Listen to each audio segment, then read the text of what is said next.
కార్తీక సోమవారం శివపూజకు అత్యంత శుభకరమని మన పురాణాలు చెబుతున్నాయి. పరమేశ్వరుడికి 11 రూపాల్లో బ్రహ్మాండాన్ని రక్షించిన రోజు కార్తీక సోమవారం. అందుకే కార్తీక సోమవారం రోజున రాహుకాలంలో శివాలయానికి వెళ్లి అభిషేకి 100 ఏళ్లు శ్రీశైలం క్షేత్రం యజ్ఞం చేసిన ఫలితం కలుగుతుందని, 11 సంవత్సరాలు కాశీ క్షేత్రంలో యజ్ఞాలు చేసిన ఫలితం కలుగుతుంది.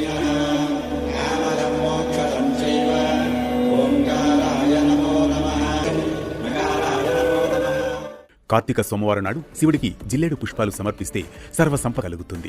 పరమేశ్వరుడి సంపూర్ణ అనుగ్రహం పొందాలంటే మీరు చేయాల్సిన మరో పని నక్తం అర్పించాలి. ఆ తర్వాత ఆకాశంలో నక్షత్రం చూసి పరమేశ్వరుడికి పెట్టిన ఆ రోజు తెల్లవారుజామున చన్నీటి స్నానం చేసిన శివుడి సంపూర్ణ అనుగ్రహం కలుగుతుందని పండితులు చెబుతున్నారు. ఇలా